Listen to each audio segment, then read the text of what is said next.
சமீப காலமாக அதிமுக எம்எல்ஏக்கள் தான் தாவேகாவில் சேர்ந்து வந்தார்கள்.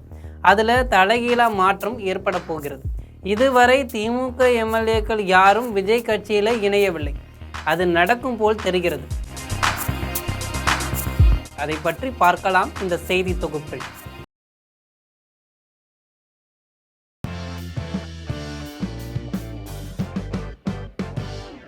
அதிமுகவில் வெற்றி பெற்ற எம்எல்ஏக்கள் சிலர் தங்களது எம்எல்ஏ பதவியை ராஜினாமா செய்துவிட்டு தாவேகாவில் இணைந்திருக்கிறார்கள். அதிமுக முன்னாள் அமைச்சர் கடம்பூர் ராஜு உள்ளிட்டோர் தாவேகாவில் இணைந்துள்ளது குறிப்பிடத்தக்கது. இதனிடையே தாவேக ஆட்சியை கவிழ்வதற்காக 10 தாவேக எம்எல்ஏக்களை தங்கள் பக்கம் இழுப்பதற்கான முயற்சியில் திமுக தலைமை காய் நகர்த்தி வருவதாக அரசியல் வட்டாரத்தில் கிசுகிசுக்கப்படுகிறது. இந்த நிலையில் அதிமுக உள்ளிட்ட மாற்று கட்சியினரை சேர்த்து வந்த தாவேக திமுகவினரை தாவேகாவுக்கு இழுக்கும் முயற்சியில் இறங்கி உள்ளதாக சொல்கிறார். இதற்காக அதிருப்தி நிதி நெருக்கடியில் இருக்கும் திமுக எம்எல்ஏக்களுக்கு வலை வீசும் முயற்சியில் தாவேக இறங்கி இருப்பதாகவும் சொல்லப்படுகிறது. இதற்கு அச்சாரமாகத்தான் பேராவூரணி திமுக எம்எல்ஏ அசோக்குமார் கடும் நிதி நெருக்கடியில் இருக்காப்புல. தேர்தலுக்கு கணக்கு பார்க்காமல் செலவு செய்ததால் பல கோடி கடனில் இருக்கிறார் என்கிறார்கள். இதனால் அசோக்குமாரை தங்கள் பக்கம் இழுத்து திமுகவுக்கு அதிர்ச்சி கொடுக்க தாவேக தலைமை அமைச்சர் ஒருவர் மூலம் முயற்சி செய்வதாகவும் பேசப்படுகிறது. இந்த விவகாரம் டெல்டா அரசியலில் பேசுபொருளாகி இருக்கிறது. திமுகவின் தீவிர விசுவாசி அசோக்குமார் தொகுதிக்குள் தனக்கென தனி செல்வாக்குடன் வலம் வந்தவர். பல்வேறு பதவிகளை கட்சியில் வகித்தவர். பேராவூரணி பேரூராட்சி சேர்மனாகவும் இருந்திருக்காப்புல. 2016 சட்டமன்ற தேர்தலில் திமுக தலைமை பேராவூரணியில் அசோக்குமாரை களமிறக்கியது. செலவுக்கு தலைமை எதிர்பார்க்காமல் 7 ஸ்பீட் பாக்ஸ் வரை செலவு செய்தவர். சொற்ப வாக்கு வித்தியாசத்தில் தோல்வியை தழுவினார். 2021 தேர்தலில் மீண்டும் போட்டியிட்டார். அப்போதும் தலைமை இவருக்கு செலவுக்கு பணம் கொடுக்கல. அப்போது பல ஸ்பீட் பாக்ஸ் வரை செலவு செய்து வெற்றி பெற்றார். திமுக ஆளும் கட்சியானது பல்வேறு வளர்ச்சி பணிகளில் நடைபெற்றது.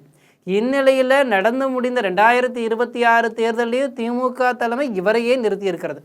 இம்முறை ஒவ்வொரு வேட்பாளருக்கும் குறிப்பிட்ட தொகையை தலைமை வழங்கியிருக்குது. இதில் இவருக்கு தலைமை கொடுத்த பணம் முழுமையாக கைக்கு வரல. களமும் கடினமாக இருந்ததுன்னு தான் சொல்லணும்.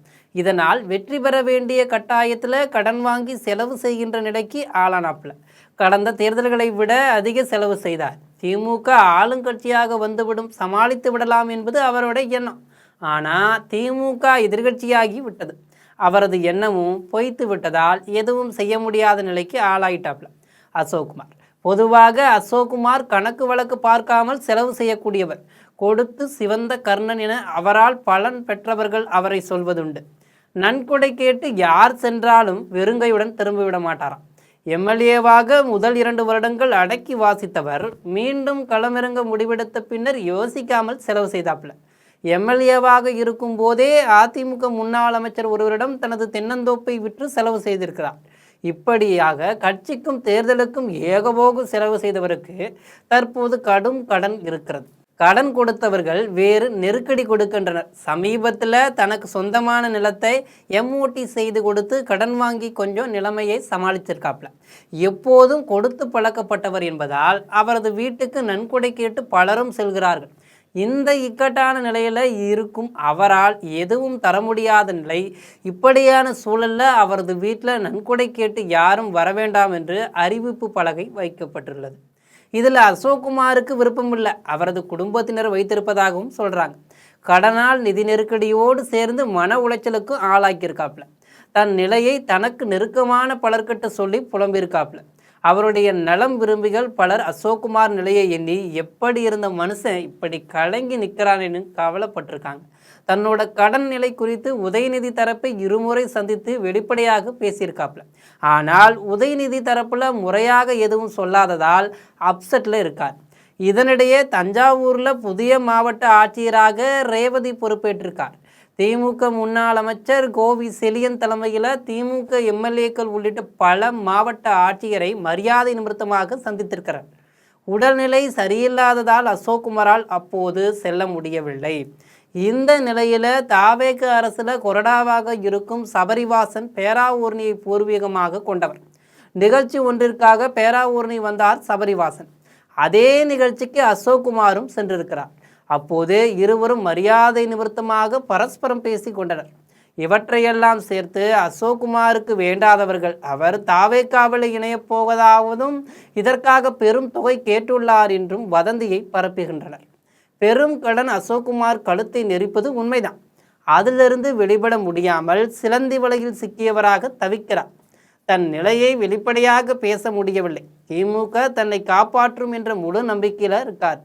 ஸ்டாலின், உதயநிதி ஆகியோர் இதில் தலையிட்டு கட்சிக்காக உழைத்த அவரை காக்க வேண்டும் என்பதுதான் பலரது எண்ணமாக இருக்கு.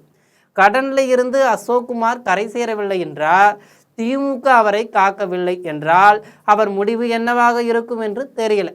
தனக்கு அடையாளம் கொடுத்தது, தன்னை ஆளாக்கியது திமுக. ஒருபோதும் அசோக்குமார் மாற்று கட்சிக்கு செல்ல மாட்டார். அவர் கடனில் இருப்பதும் உண்மைதான். இதற்காக உதயநிதியை சந்தித்து பேசியிருப்பதும் உண்மையே என அவரது தரப்பில் தெரிவிக்கப்பட்டிருக்கு. ஒருவேளை திமுக எம்எல்ஏ தாவேக்காவில் சேர்ந்தால் அதுபோல் தொடர்ந்து நடக்க வாய்ப்பு இருக்கு. இந்த முறை திமுகவில் எம்எல்ஏக்களாக வெற்றி பெற்றவர்கள் பணத்தை வாரி இறைத்துள்ளனர். இப்போது எதிர்கட்சியாக இருப்பதால் இவர்கள் போட்ட பணத்தை எடுக்க முடியல. அதனால் ஆளும் கட்சியான தாவேக்காவில் சேர்ந்தால் அதை எடுக்க முடியும் என நினைப்பார்கள்.